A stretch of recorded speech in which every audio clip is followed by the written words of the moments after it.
Guys, magandang araw po sa inyong lahat yan, na aking mga taga-subaybay na aking munting channel. Narito pa ako muli at samahan niyo po ako at mayroon po actual demo po na magaganap po ito na sa supplier ng skim coat.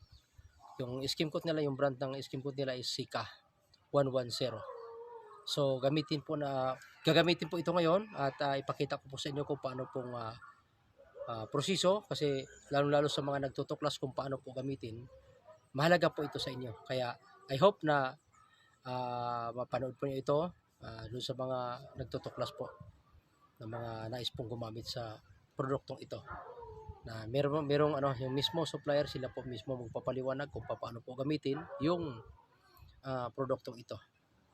So siguro bago ang lahat, siguro wag niyo pong kaligtang paki-subscribe po aking munting channel.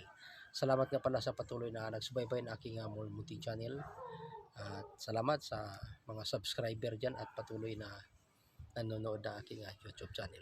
So yun lang, samahan niyo ako at sisilipin natin. Mapanood din po kung paano. Mahalaga po ito. Halika kayo. Hindi na dinadala yung isang bag. So sa isang bag nito is 20 kg. Yung skim coat lang po, 110. Sir, anong product po yan? Skim coat? Skim coat. Lang ko 110. So ang bag, ano lang kasi sa taas, kaya hindi natin yung dadala. Kasi mamakapan pa kami, diba? So ito, pag nag-mix tayo, laging mauna natin yung tubig. So sa isang bag, kung haluin yung isang bag, ang tubig natin, minimum natin 6.8. Ang maximum naman natin is 7.4 liters. So, sa isang bag po yung 20 kg. Yes sir, yes sir. Pero mas maganda kung sa mga ganitong precast ang gagawin natin, sa mga medyo makinis na. So, bago natin apply ng skim coat, nakahasa na siya ng concrete lemon cap plus. So, Parang ganun. magiging irarapin lang yung ng makinis. Para yung pinitreat ng pahit. Yes, sir. Tama, no? Kasi kadalasan kasi sir, mag-apply tayo ng skim coat, so nagkakaroon ng putok o bibigay doon sa pinag-apply natin dahil doon sa mga alikabok, dumi. So, yung mga light hands na. Kailangan marinis, Pero sir, yung application dapat na-attain ng 20 days Yes po. ng concrete. Yes po. Kasi pagka, pwede naman na pwede naman ma'am pagka ma'am. Pero mas maganda yung naka-attend na tayo ng 28 days. Pero pag sa mga kasi CHB, siyempre pag nagtatapon tayo, within 21 days, pwede mo po. Sa CHB. Kasi lang naman tayo, powder type eh. Pero pag sa mga piece type namin, at least naka 28 days. Yung natin. So yun. So mimix na natin. Laging mauna yung tubig. Yun yung skim coat, kulay white siya, no? Yes sir, white and gray po. Oo, kasi itong parang gray, itong isa, no? Ito. Yes sir.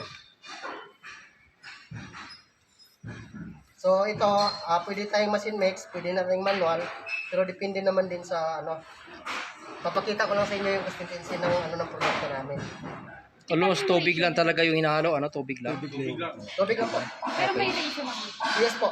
From 6.8 ma'am, minimum po natin ng water ma'am sa 20 kg yun sa isang bag. Isang bag. Yes po. Maximum po natin is 7.4 liters. 7.4 liters sa Yes isang po. bag. Sa isang bag. Ang minimum. Maximum. Maximum na natin Yung yun. 7.4. Siwot. Opo.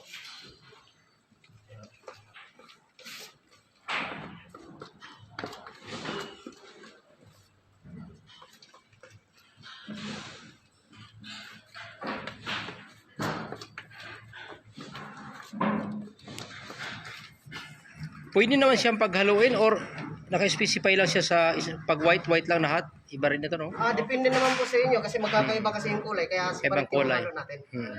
So yun, ang consistency ng natin, skim coat ganito. Hindi tulad nung naghahalo tayo sobrang labnaw, tumutulo, din lalo tayo magsasaya. So yun.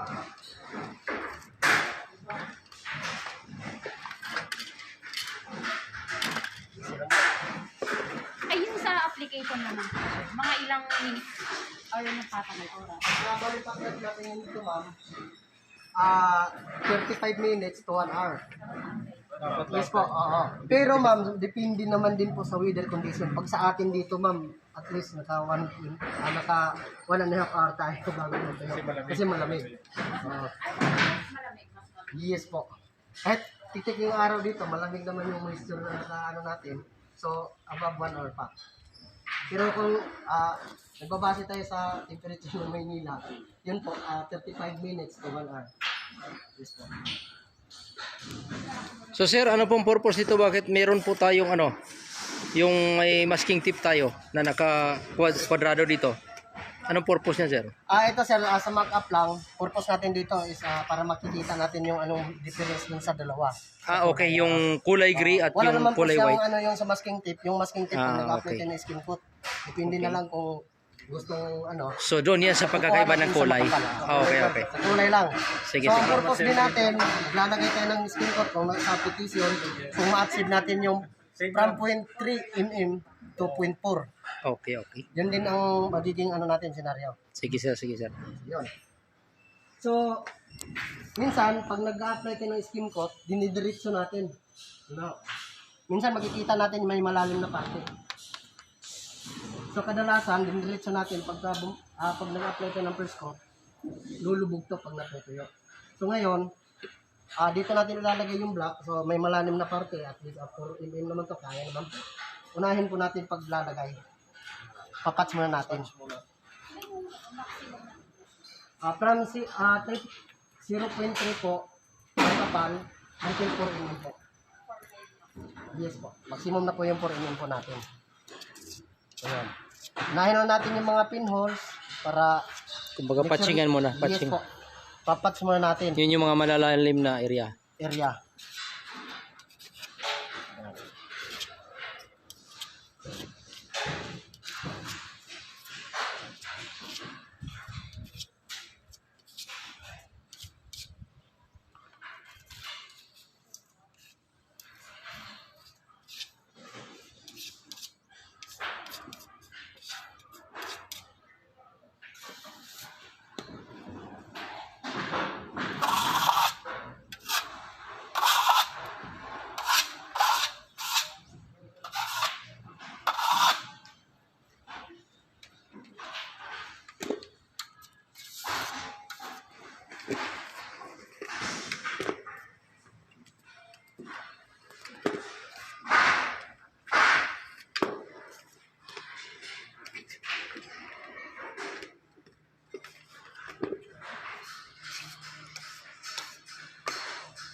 So guys, ito na yung ano, yung kulay green naman.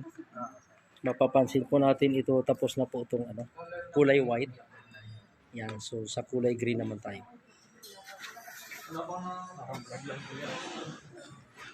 Na-expose na ako sa vlog. Ayan. So kulay green naman. Kaya nagkakaroon siya ng ano, masking tape sa may mga gilid. Nilalagyan ng masking tape para magkaroon kung anong pagkakaiba at kung anong i-upload kasi ano po sila eh. Supplier po sila ng anong company po kayo, no? Sika. Sika po. Yes po. Yan. Kaway-kaway po ang mga idol. Ayan. Pinalo Ayan. ko pa. So,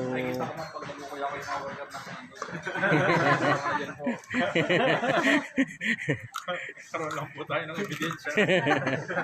Naka-document lang po. naka-document. Ayan o. I guess maganda talaga ang produkto ano, skim coat. Kasi di maiwasan na merong may sa pag concrete ano pouring, merong mga mapapansin natin parang tagyawat katulad nito. Parang ganito mukha ko pero ayan guys, oh, gumaganda pagka may ano, skim coat. Ayan.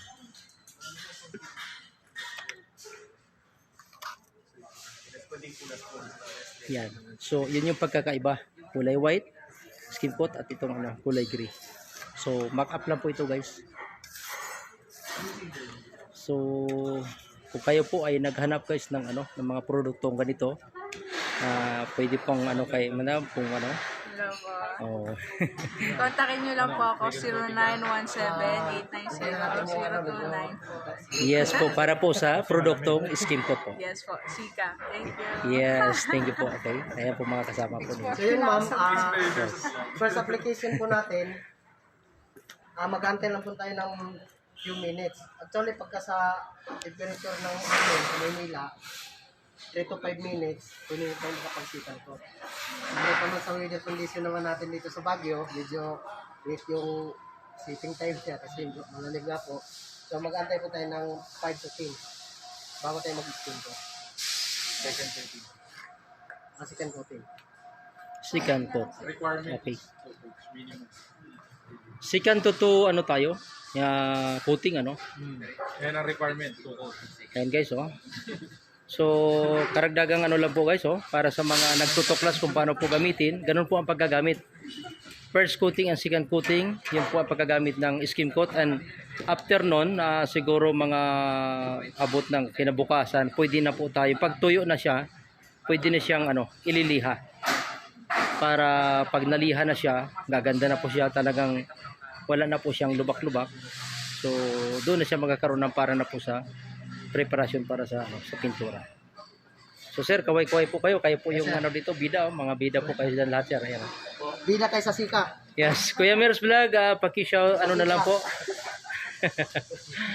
Okay, thank you po. Tanggal yung mas. Ito naman aking engineer dito sa aming ano, mga gwapo to mga ano ko kasama engineer eh. Yan sila yung aking QC. Yan, oh. Okay, so guys, yun lang po at sana po huwag niyo pong kaligtaan ng aking munting channel. Paki-share na at paki-follow na lang po. God bless po sa lahat. Yun, no?